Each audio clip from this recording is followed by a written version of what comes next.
قرآن حکیم، سیرت النبی صلی اللہ علیہ وآلہ وسلم، احادیث مبارکہ، فقہی مسائل کا بیان اور بہت کچھ انشاءاللہ تعالی جید علماء کرام کے ساتھ۔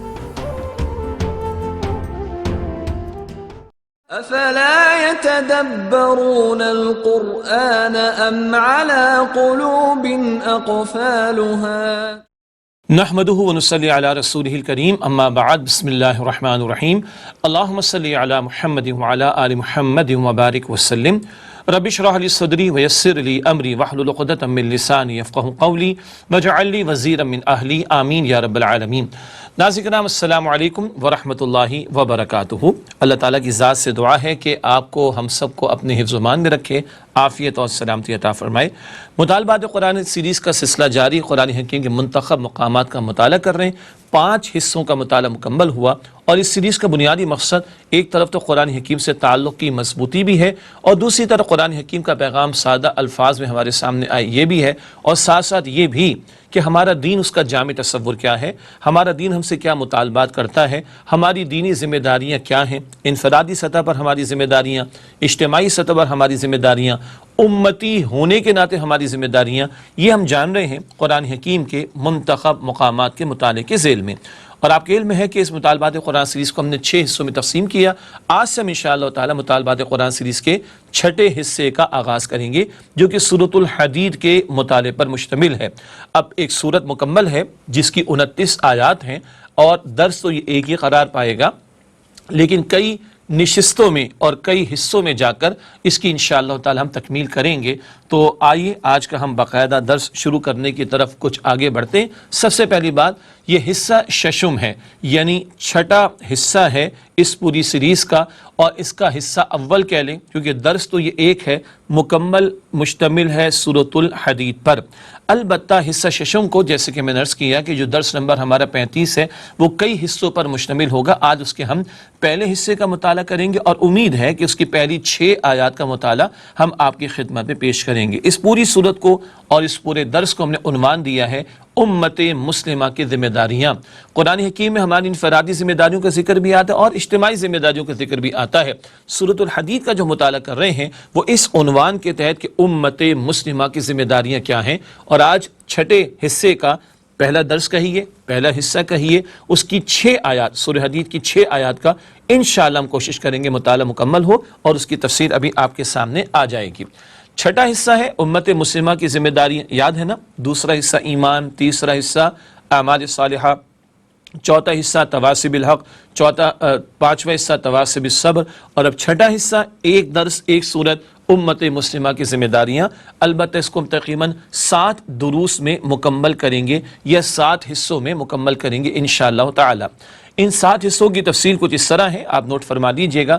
پہلا حصہ ہوگا پہلی 6 آیات پر مشتمل، ذات و صفات باری تعالیٰ کا تذکرہ آپ کے سامنے رکھیں گے۔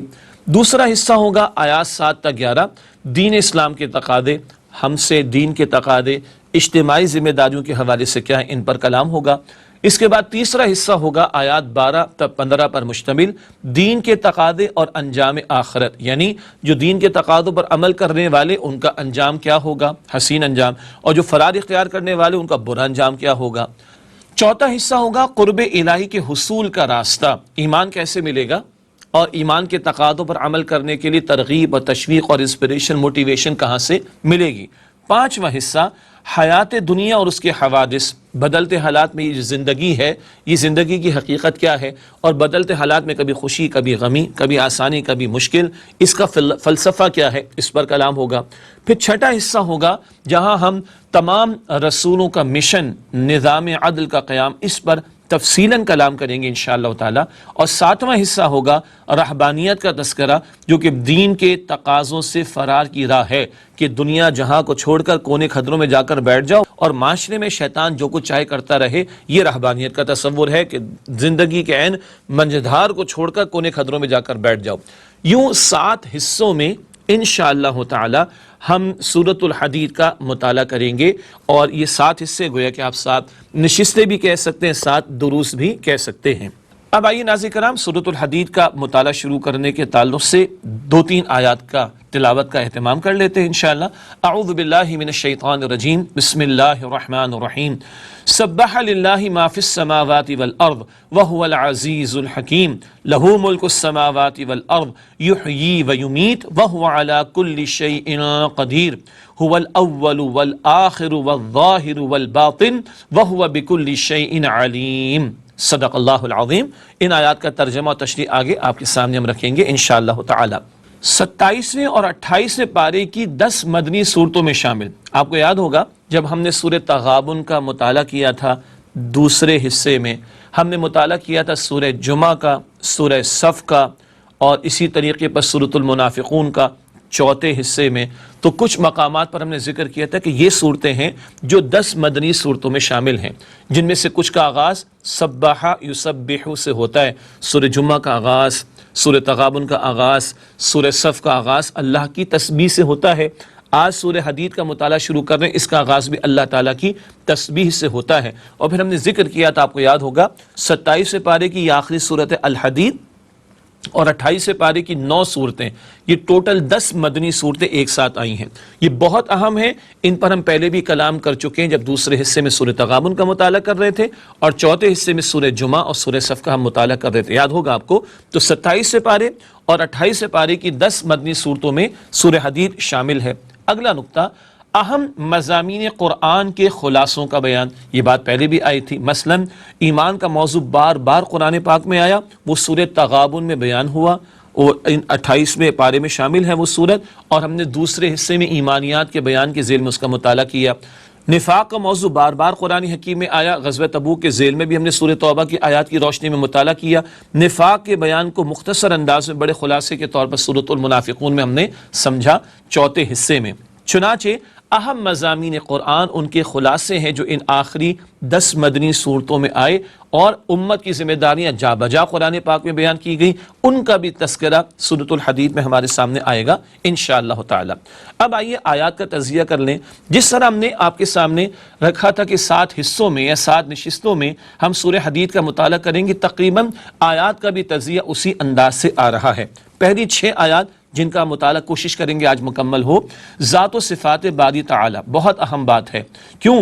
جس رب کے تقاضے آئیں گے سامنے، جو کہ آئندہ کی نشست میں ہم بات کریں گے، اس رب کا تعارف تو سامنے آئے، کس ذات کے تقاضے ہیں، اللہ اکبر، کس بلند و بالا ارفع ذات رب کائنات کے تقاضے ہیں، اس کی حساسیت اور سیریسنس کا تو اندازہ ہو تو پھر تقاضوں کو بھی سیریس لیں گے، اللہ اکبر۔ تو پہلی 6 آیات میں ذات و صفات باری تعالی کا بیان ہوگا۔ اگلی آیات 7 تا 11 میں دین اسلام کے تقاضے ایمان اور انفاق کے 2 اصطلاحات کی روشنی میں آئیں گے۔ آیات 12 تا 15 دین کے تقاضے اور انجام آخرت، جو دین کے تقاضے پورے کرے اس کا حسین انجام، جو رد کرے اس کا برا انجام۔ آیات 16 تا 19 قرب الہی کے حصول کا راستہ، قرآن کے ذریعے سے تعلق کی مضبوطی کا معاملہ۔ آیات 20 تا 24 حیات دنیا اور اس کے حوادث کا معاملہ، دنیا کی زندگی کے مراحل کا تذکرہ بھی ہے، اور کل کیا کچھ پیش آنے والا اس کا تذکرہ بھی ہے، اور بدلتے حالات میں کیا فلسفہ ہے خوشی کا غمی کا، اس پر بھی کلام۔ آیت نمبر 25 میں تفسیر آئے گی تمام رسولوں کے مشن کے تعلق سے، اور وہ تھا نظام عدل کا قیام۔ اور آخر میں آیات 26 تا 29 رہبانیت، یعنی دنیا کو چھوڑ کر کونے خدروں میں جا کر بیٹھ کر اور دنیا کو اس کے حال پر چھوڑ کر پسنے دو، لوگوں کو سسکنے دو، لوگوں کو ظلم ہونے دو، یہ رہبانیت ہے جو کہ دین کے تقاضوں سے فرار کی راہ مسیحیت کے ماننے والوں نے شروع کی تھی، اس کا تذکرہ بھی سامنے آئے گا۔ یوں بڑی تفصیل ہے اس سورہ مبارکہ کے مضامین میں، جو انشاءاللہ ان تفصیلات کے ساتھ ہم آپ کے سامنے آئندہ کے دروس میں رکھیں گے۔ آج ہم پہلی 6 آیات کا مطالعہ شروع کر رہے ہیں انشاءاللہ تعالی۔ ذات و صفات باری تعالی کا بڑا جامع بیان، لیکن مختصر تشریح آپ کے سامنے رکھیں گے سورہ حدید کی پہلی 6 آیات کی روشنی میں۔ آئیے آج کا مطالعہ شروع کریں۔ اب باقاعدہ پہلی آیت ارشاد ہوا، سبح للہ ما فی السماوات والارض وهو العزیز الحکیم، پاکی بیان کی اللہ کی ہر اس شے نے جو آسمانوں اور زمین میں ہے، اور وہ غالب حکمت والا ہے۔ تسبیح کا بیان پہلے بھی ہم پڑھ چکے، سبحہ یہ ماضی ہے، یسبح یہ حال اور مستقبل، جس کو عربی میں فعل مضارع کہا جاتا ہے۔ سورت کی پرشکوہ تمہید کا بیان، بڑے پرشکوہ انداز میں ذکر آ رہا ہے، کس اللہ کا ذکر ہو رہا ہے؟ کس ذات کا ذکر ہو رہا ہے؟ وہ کہ جس کی تسبیح بیان کی ہر شے نے، جو آسمانوں میں ہے اور جو زمین میں ہے، اور وہ اللہ غالب حکمت والا ہے۔ ہر شے اللہ کی تسبیح کر رہی ہے۔ یہ باتیں ہم نے سورہ تغابن میں بھی سمجھی، تسبیح کے ذیل میں دوسرے حصے میں۔ یہ باتیں ہم نے سورہ صف کے ذیل میں بھی سمجھی، سورہ جمعہ کے ذیل میں بھی سمجھی، چوتھی حصے کے مطالعے کے ذیل میں۔ کائنات کی ہر شے اللہ کی تسبیح کر رہی ہے۔ ایک اور اہم بات، اللہ عزیز ہے مگر وہ حکیم بھی ہے۔ اللہ اپنے اختیارات کو حکمت کے ساتھ استعمال فرماتا ہے۔ عربی کا بڑا پیارا یہ لفظ عزیز، اور العزیز تو اللہ کی ذات، کل اختیار رکھنے والا، الحکیم حکمت والا۔ دنیا میں جہاں تھوڑا بہت اختیار ہوتا ہے تو گڑبڑ بھی ہوتی۔ پولیٹیکل سائنس کا اصول بیان ہوتا ہے، اتھارٹی ٹینڈز ٹو کرپٹ۔ جہاں اختیار ہوگا وہاں کرپشن آتی، and absolute authority corrupts absolutely. اور جہاں اتھارٹی بھی پکی بھرپور ہوگی، کرپشن بھی بھرپور آئے گی۔ اللہ اکبر کبیرہ۔ لیکن اللہ سبحانہ و تعالیٰ ہر عیب سے پاک ہے۔ اللہ کل اختیار رکھتا ہے مگر اپنے اختیارات کو کمال حکمت کے ساتھ استعمال فرماتا ہے۔ اس کے احکامات میں، اس کے فیصلوں میں حکمت ہی حکمت ہوا کرتی ہے۔ دوسری آیت ہے، ارشاد ہوا لَهُ مُلْكُ السَّمَاوَاتِ وَالْأَرْضِ يُحْيِي وَيُمِيتُ وَهُوَ عَلَى كُلِّ شَيْءٍ قَدِيرٌ۔ اسی کے لیے بادشاہت آسمانوں اور زمین کی، وہ زندہ کرتا ہے اور موت دیتا ہے، اور وہ ہر چیز پر قادر ہے۔ یہ بھی بڑی زوردار قسم کی بات آ رہی ہے۔ اللہ کی کل بادشاہت اس پوری کائنات پر، اس کا تذکرہ آ رہا ہے۔ لکھا ہے تشریح کے اعتبار سے پہلا نقطہ ہم نے، بادشاہی کا حق بھی اسی کا ہے، اور بالفعل بھی وہی بادشاہ ہے۔ خالق وہ ہے، بادشاہ وہ ہے، اور بالفعل بھی بادشاہت کا حق اس کا ہے، اور بالفعل اسی کی کار فرمائی اس کائنات میں۔ سورج کو نکالنے والا کون، غروب کرنے والا کون، یہ دنیا کا نظام چلانے والا کون؟ اللہ سبحانہ و تعالیٰ۔ ہمارا جو وجود ہے نا، اس پہ ایک اختیار اللہ تعالیٰ نے تھوڑا سا دیا، عمل کا، اور اس عمل کی بنیاد پر ہم امتحان میں ڈالے گئے، اور اس امتحان کی بنیاد پر جو کچھ کریں گے وہ آخرت میں نتیجہ پائیں گے۔ باقی بال سفید ہو جایا کرتے ہیں، گھٹنے جواب دے جایا کرتے ہیں، آنکھ کمزور ہو جایا کرتی ہے، اور پٹھے کمزور پڑ جایا کرتے ہیں۔ کیا خیال ہے؟ سبحان اللہ، کس کا اختیار ہے؟ موت آ جاتی ہے، کس کا اختیار ہے؟ اللہ کا۔ تھوڑا سا اختیار بندوں کو دیا عمل کرنے کا، تو کوئی فرعون بن کر خدائی کے دعوے کرتا ہے، معاذ اللہ، لیکن کل اختیار اللہ کا۔ بادشاہی کا حق بھی اسی کا ہے، اور بالفعل بھی وہی بادشاہ ہے۔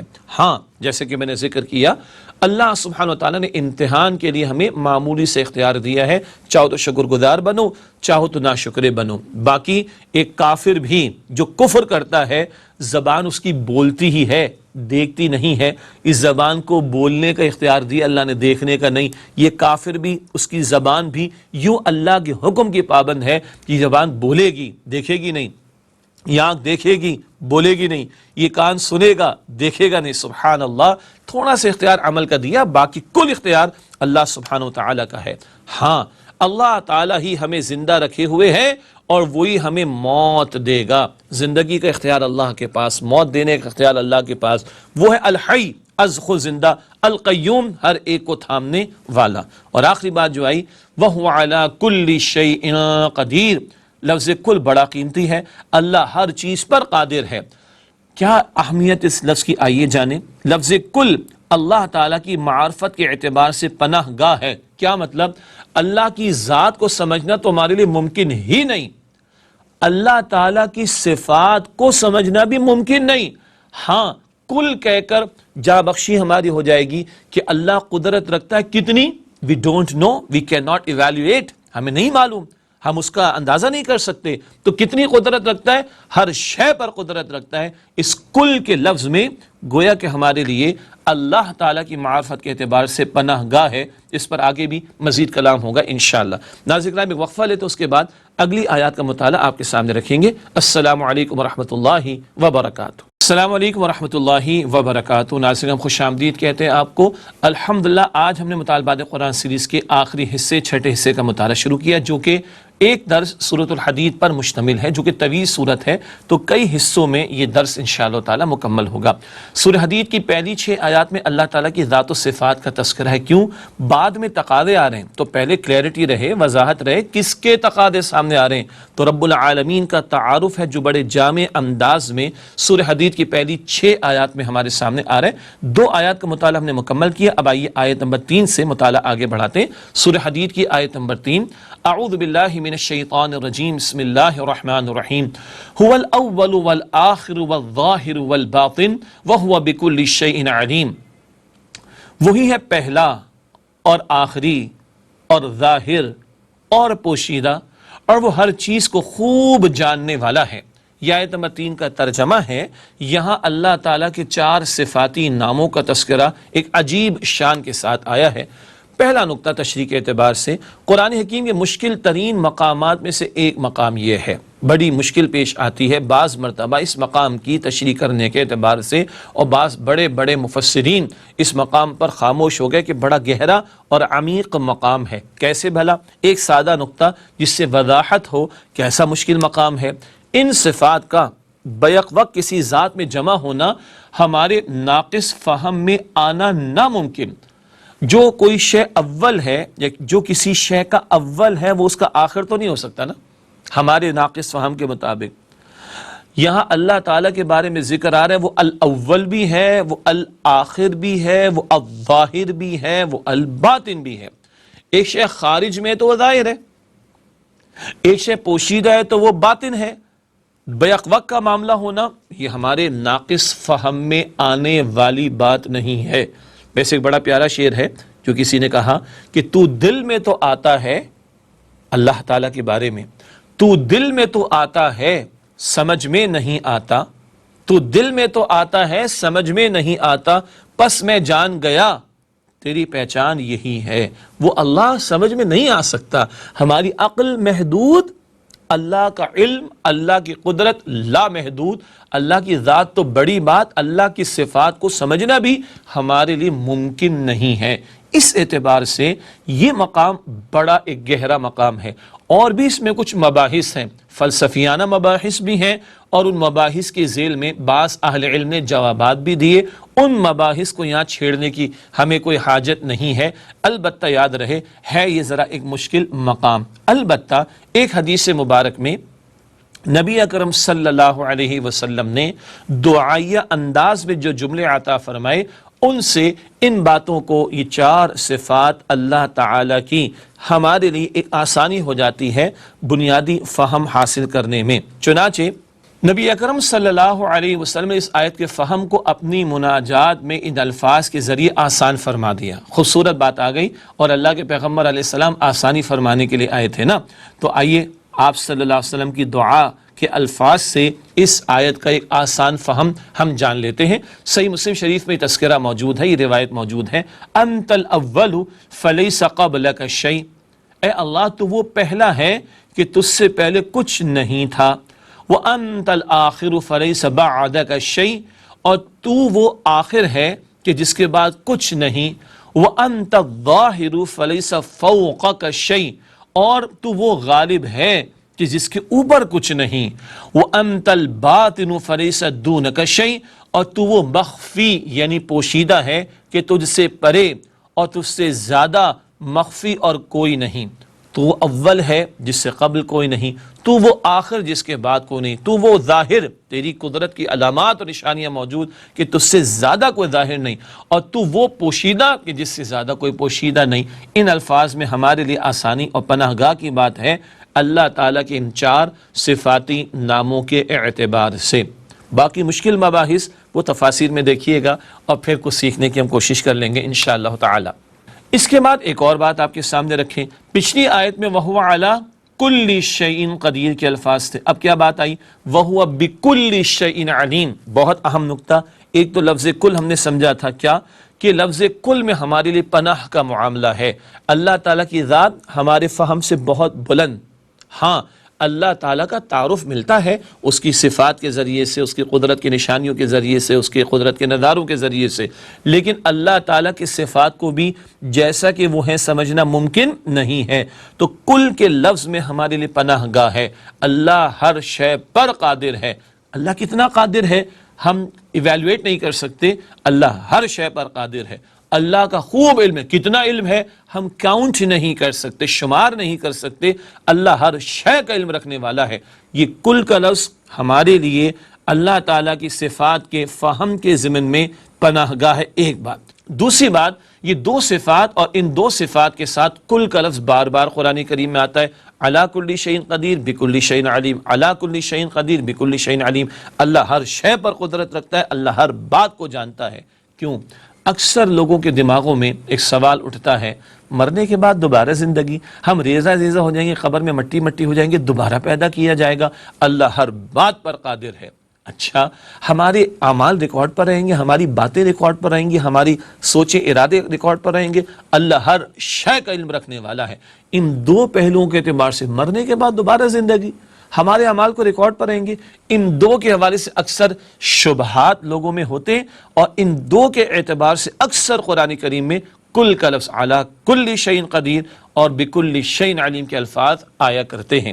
یہ آیت نمبر 3 کا بیان مکمل ہوا۔ ذہن میں رہے آگے اللہ تعالیٰ کے دین کے تقاضے آ رہے ہیں، مگر پہلے اللہ تعالیٰ کا تعارف آ رہا ہے۔ دیکھیے دنیا میں کیا ہوتا ہے، ایک انویٹیشن کارڈ آتا ہے، جی انویٹیشن کارڈ آ گیا، آج کل تو سوشل میڈیا پر آ جاتا ہے، ای میل پر آ جاتا ہے اور ذرائع کے ذریعے سے۔ اچھا جی، دل چاہا تو گئے، دل چاہا تو نہیں گئے، دل چاہا تو دعوت قبول کی، دل چاہا تو رد کر دی، موڈ ہوا تو گئے، موڈ ہوا تو نہیں گئے، کوئی بات نہیں، کوئی قیامت نہیں آئے گی۔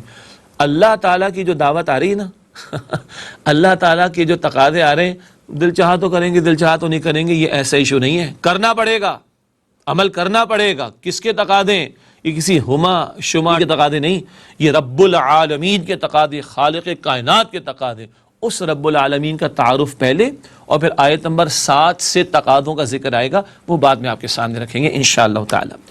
اگلی آیت سورہ حدید کی آیت نمبر 4، ارشاد ہوا هو الذی خلق السماوات والارض فی 6 ایام، وہی ہے جس نے بنائے آسمان اور زمین 6 دن میں، ثم استوى علی العرش، پھر وہ متمکن ہوا عرش پر، یعلم ما یلج فی الارض وما یخرج منها، وہ جانتا ہے جو داخل ہوتا ہے زمین میں اور جو نکلتا ہے اس سے، وما ینزل من السماء وما یعرج فیہا، اور جو اترتا ہے آسمان سے اور جو چڑھتا ہے اس کی طرف، وَهُوَ مَعَكُمْ أَيْنَمَا كُنْتُمْ، اور وہ تمہارے ساتھ ہے تم جہاں کہیں ہو، وَاللَّهُ بِمَا تَعْمَلُونَ بَصِيرٌ، اور اللہ جو کچھ تم کرتے ہو اس کو دیکھنے والا ہے۔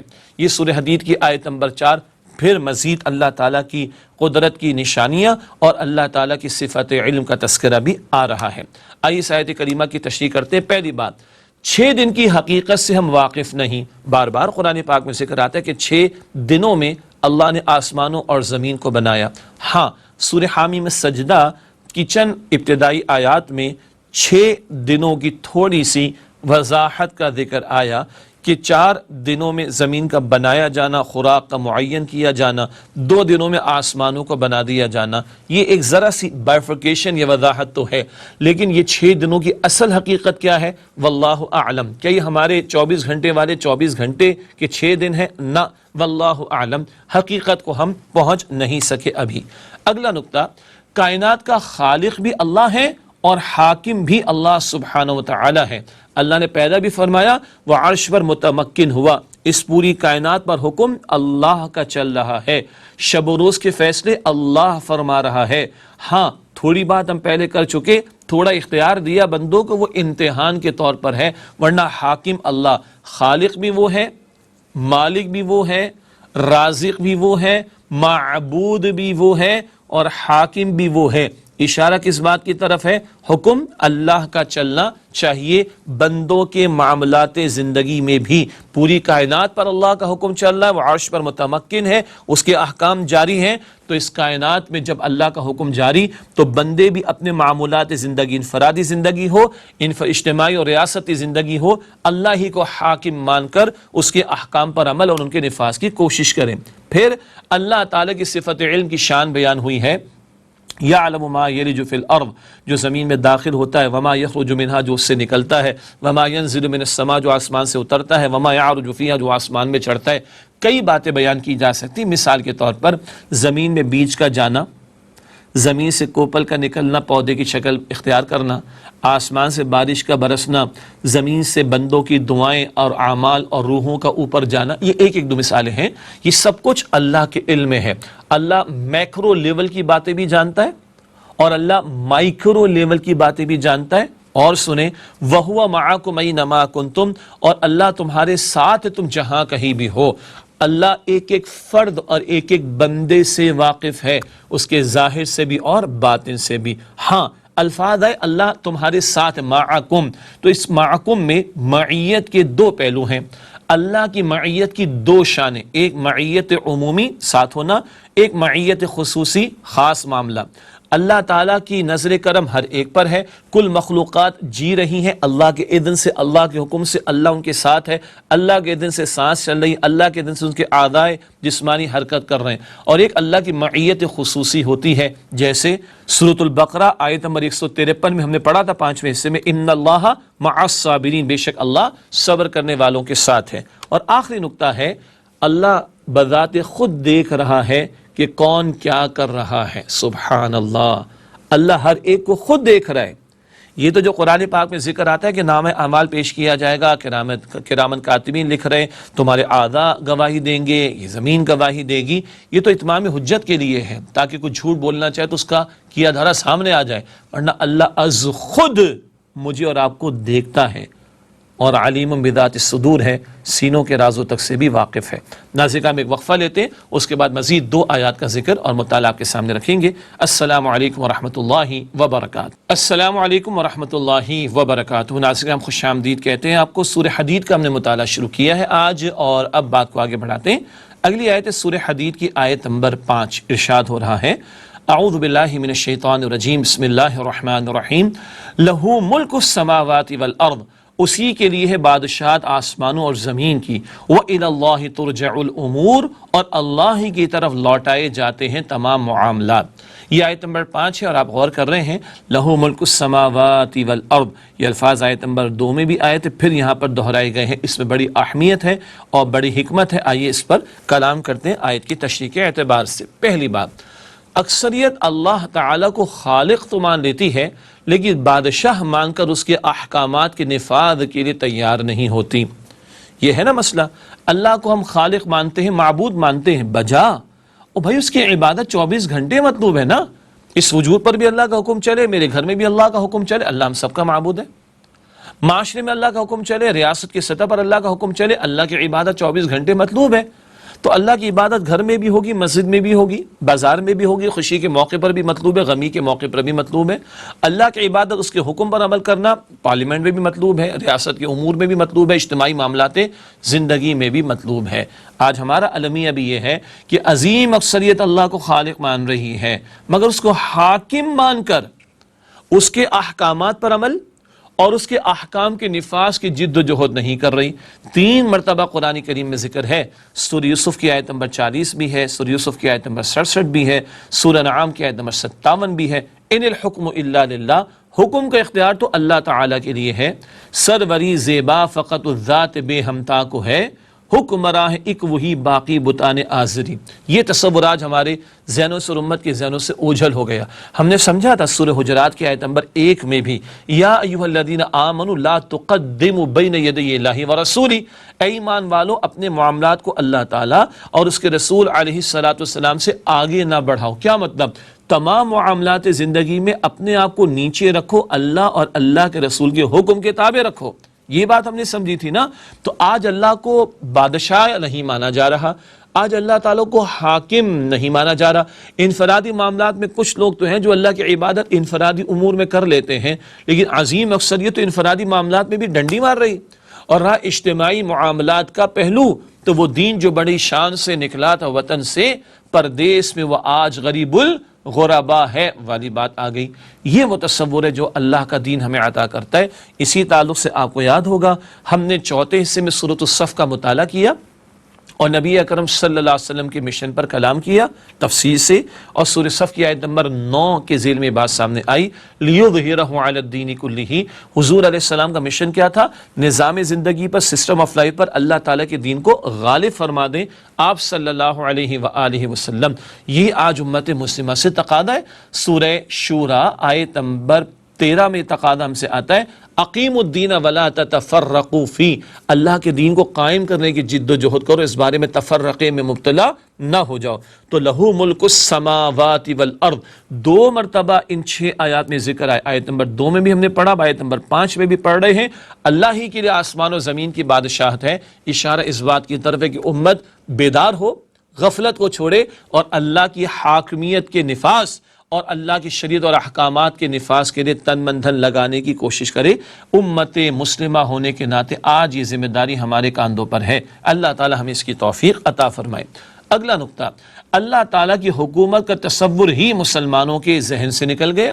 آج کہیں مسلمان غیروں کے تابع ہیں، غیروں کے ازمز، غیروں کے تصورات اور غیروں کے نظام ہائے حکومت پر راضی ہو گئے۔ اللہ نے ہمیں نظام خلافت عطا کیا تھا، نظام عدل عطا فرمایا تھا، ہمیں خلافت کی ذمہ داری دی تھی اور اللہ نے اپنی نمائندگی دے کر زمین پر بھیجا تھا۔ ہم غالب ہونے کے لیے آئے تھے، مغلوب ہونے کے لیے نہیں۔ ہم دنیا کو لیڈ کرنے کے لیے کھڑے کیے گئے تھے، نہ کہ دنیا سے مغلوب ہونے کے لیے۔ استغفر اللہ، یہ آج ہمارا بگڑا ہوا تصور ہے۔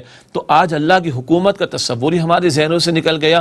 اللہ اکبر کہتے ہیں مسجد میں، نماز کے موقع پر، اذان کے موقع پر، اقامت کے موقع پر، رکوع سجود کے موقع پر۔ او بھائی، اللہ کی تکبیر معاشرے میں بھی بلند ہونی چاہیے، اللہ کو بڑا مانا جائے، اس کی بڑائی کا نفاذ کیا جائے، معاشرے میں بھی، کاروبار میں بھی، معیشت میں بھی، عدالت میں بھی، سیاست میں بھی اور ریاست کے امور میں بھی۔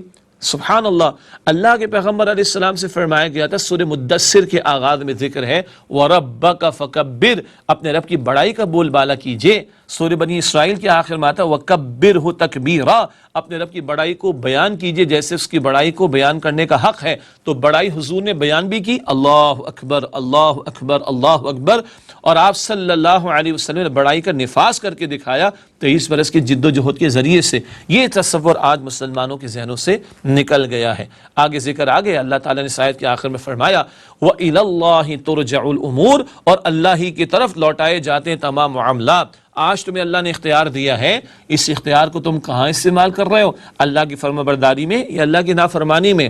ہاں، تم معاشرے میں کن افکار کو پھیلا رہے ہو؟ خیر کے افکار کو، شر کے افکار کو؟ دعوت تو سب لوگ دے رہے ہیں، پروموشن تو سب لوگ کر رہے ہیں، مارکیٹنگ سب لوگ کر رہے ہیں، ایڈورٹیزمنٹ سب لوگ کر رہے ہیں۔ کیا خیال ہے؟ سب لوگ کچھ نہ کچھ آگے فارورڈ کر رہے ہیں، تم کیا فارورڈ کرتے رہے؟ تم کیا پھیلاتے رہے؟ اور لوگ اپنے نظاموں کو قائم کرنے کے لیے جانے دیتے رہے، لوگ باطل نظاموں کی حمایت کرنے میں جانے دیتے رہے۔ تم نے اللہ کے دین کے لیے قربانی پیش کی کہ نہیں؟ جان مال کو لگایا کہ نہیں لگایا؟ اللہ تعالیٰ پوچھے گا وَإِلَى اللَّهِ تُرْجَعُ الْأُمُورِ، اور اللہ ہی کی طرف لوٹائے جاتے تمام معاملات۔ کل ہم نے جواب دینا ہے، اللہ کی بندگی کا بھی ہم سے تقاضا ہے اور نبی اکرم صلی اللہ علیہ وسلم کی نمائندگی کا بھی ہم سے تقاضا ہے۔ اللہ مجھے اور آپ کو یہ ذمہ داریاں ادا کرنے کی توفیق عطا فرمائے۔ اگلی آیت سورہ حدید کی آیت نمبر 6 اور آج کے درس کے اعتبار سے یہ آخری آیت بھی ہے۔ ارشاد ہوا اس مقام پر یولج اللیل فی النہار، وہ داخل کرتا ہے رات کو دن میں، ویولج النہار فی اللیل، اور وہ داخل کرتا ہے دن کو رات میں، وہو علیم بذات الصدور، اور وہ واقف ہے ان رازوں سے جو سینوں میں ہیں۔ یہ سورہ حدید کی آیت نمبر 6 اور اللہ تعالیٰ کی صفات کا مزید تذکرہ اس مقام پر آ رہا ہے۔ پہلی بات، رات اور دن کا نظام خود بخود نہیں چل رہا، بلکہ یہ اللہ ہی کے اختیار میں ہے۔ یہ نظام چلانے والا کون؟ اللہ سبحانہ و تعالیٰ۔ اس سے بھی واضح ہوتا ہے کہ مخلوق اس کے حکم کے تابع ہے، اختیار تو اللہ سبحانہ و تعالیٰ کا ہے۔ نمرود بادشاہ کا مشہور مکالمہ ہے نا، جو قرآن پاک میں نقل ہوا، ابراہیم علیہ السلام سے مکالمہ، تو اس سے دعویٰ کیا تھا میں بھی طاقت رکھتا ہوں، میں جس کو چاہوں زندگی دوں، جس کو چاہوں موت دوں۔ مشہور واقعہ ہے، اس نے ایک بے گناہ کو پھانسی دلوا دی اور ایک مجرم کو چھڑوا دیا، کہا دیکھو جی طاقت ہے میرے پاس۔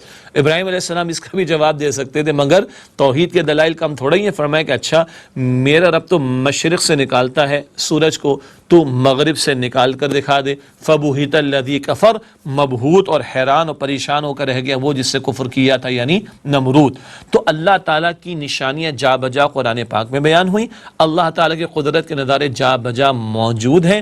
اللہ تعالیٰ تقاضا کر رہا ہے اس کو بڑا مانو، وہ جو پوری کائنات کا چلانے والا، اس کو بڑا مانو اور اس کی مان کر اس کے احکامات پر عمل اور اس کے احکام کے نفاذ کی جد و جہد کرو۔ اختیار کل اللہ سبحانہ و تعالیٰ کا ہے، تو جس کا حکم اس پوری کائنات میں چل رہا ہے، سورج میں، چاند میں، ستاروں میں، دن میں، رات میں، بحر میں، بر میں، خشکی میں، تری میں، زمین میں، آسمان میں، تمام عالمین میں اس رب العالمین کا حکم جاری ہے، تو زمین پر بھی تم سے مطالبہ ہے کہ اس کے حکم کے نفاذ کے لیے اپنے تن من دھن کو لگانے کی کوشش کرو۔ تو پہلی بات تو اس آیت کریمہ میں آئی کہ وہ داخل کرتا ہے رات کو دن میں اور وہ داخل کرتا ہے دن کو رات میں۔ یہ دن رات کی نشانی بھی اللہ تعالیٰ کی بہت بڑی نشانی ہے، جن میں غور و فکر کرنے والوں کے لیے دعوت ہے، سامان ہے غور و فکر کے اعتبار سے۔ اگلا نقطہ آیا وَهُوَ عَلِيمٌ بِذَاتِ الصُّدُورِ، اور وہ واقف ہے ان رازوں سے جو سینوں میں ہیں۔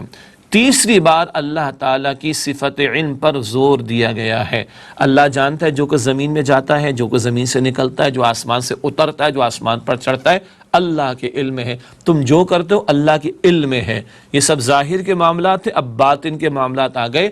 وہ اللہ سینوں کے رازوں تک سے واقف ہے۔ سبحان اللہ، ہمارے اعمال، ہمارے اقوال، حتیٰ کہ ہماری نیتیں بھی اللہ کے علم میں ہیں۔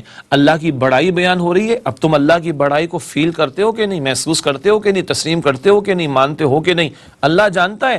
اور پھر اگر یہ مان کر تم اللہ کی بڑائی کے نفاذ کی کوشش کرتے ہو کہ نہیں، اپنے آپ کو اللہ کے سامنے جھکانے کی کوشش کرتے ہو کہ نہیں، اور اللہ کے احکام کی تنفیذ اور نفاذ کی جد و جہد کرتے ہو کہ نہیں، اللہ تعالیٰ خوب واقف ہے۔ اور رہا باطن کا معاملہ، تو یاد رہے اعمال ظاہر کے اعضاء کے بھی ہیں، اعمال زبان کے بھی ہیں، اور اعمال باطن دل کے بھی ہیں۔ جی ہاں، قرآن پاک فرماتا ہے سورۃ البقرہ کے آخری رکوع میں وَلِلَّهِ مَا فِي السَّمَاوَاتِ وَمَا فِي الْأَرْضِ وَإِن تُبْدُوا مَا فِي أَنفُسِكُمْ أَوْ تُخْفُوهُ يُحَاسِبْكُم بِهِ اللَّهُ، اللہ ہی کے لیے آسمان و زمین میں جو کچھ ہے سب کچھ، اور جو تمہارے جی میں ہے تم ظاہر کرو یا پوشیدہ رکھو، اللہ تو حساب لے لے گا۔ اللہ ہم سب کی حفاظت فرمائے۔ باطن کے اعمال ہم سب کو معلوم ہے، انما الاعمال بالنیات، اعمال کی قبولیت کا دار و مدار نیتوں پر ہے۔ نیت ٹھیک تو اجر ملے گا، نیت میں کھوٹ تو اجر نہیں ملے گا عمل کا۔ ایسے ہی ہے تکبر باطن میں ہوتا ہے، حسد باطن میں ہوتا ہے، بغض باطن میں، دنیا کی محبت باطن میں۔ بات سمجھ آ گئی؟ یہ باطن کے اعمال بھی اللہ کے علم میں ہیں، اور یہ باطن ٹھیک ہوگا تو ظاہر بھی ٹھیک ہوگا۔ حدیث سے مبارک میں آتا ہے وجود میں، بندے کے وجود میں ایک لوتھڑا ہے، اذا صلحت صلح الجسد کلو، اگر یہ ٹھیک رہے تو سارا جسم ٹھیک رہتا ہے، واذا فسدت فسد الجسد کلو، اور اگر اس میں فساد مچ جائے تو سارا جسم فساد کا شکار ہو جاتا ہے۔ اللہ ہمیں باطن اور ظاہر کی اصلاح کی توفیق عطا فرمائے۔ یہ ناظرین کرام 6 آیات کا بیان مکمل ہوا۔ اللہ تعالیٰ کی عظمت، کائنات میں ہر شے اس کی تسبیح کر رہی، اسی کی بادشاہت ہے زمین و آسمان میں، وہی اول، وہی آخر، وہی ظاہر، وہی باطن ہے۔ اور زمین میں جو کچھ جا رہا ہے، جو کچھ نکل رہا ہے، جو آسمان سے اتر رہا ہے، جو آسمان میں چڑھ رہا ہے، سب اللہ کے علم میں ہے۔ اللہ اکبر کبیرہ۔ اور اللہ سبحانہ وتعالیٰ رات دن کے اس پورے نظام کو چلا رہا ہے، اللہ ہی کی بادشاہت ہے، اور وہ تمہارے باطن سے بھی واقف ہے۔ اس سب کے بعد اب آیت نمبر 7 میں اللہ کے تقاضے آئیں گے، ایمان اور انفاق، 2 اصطلاحات کل دین کے تقاضے اس میں آ جائیں گے، وہ تفصیل تو آئندہ کے درس میں آئے گی انشاءاللہ تعالی۔ البتہ اہم بات کیا ہے؟ اہم بات یہ ہے اس تعارف کے بعد اب اللہ تعالیٰ کے تقاضے آئیں گے، تو سنجیدگی کے ساتھ رہو، اللہ کے تقاضوں کو مانو اور ان پر عمل کرو۔ یہ ہے جو ربط ہمارے سامنے آیا 6 آیات اور بعد کی آیات کا۔ ناظرین کرام، آج کی نشست مکمل کرتے ہیں اور آپ سے اجازت چاہیں گے، اللہ تعالیٰ سے دعا کرتے ہوئے کہ اللہ تعالیٰ میری، آپ کی، ہم سب کی اور تمام مسلمانوں کی مغفرت فرمائے۔ انشاءاللہ اگلی نشست میں آپ سے ملاقات ہوتی ہے۔ وآخر دعوانا ان الحمد للہ رب العالمین، والسلام علیکم ورحمۃ اللہ وبرکاتہ۔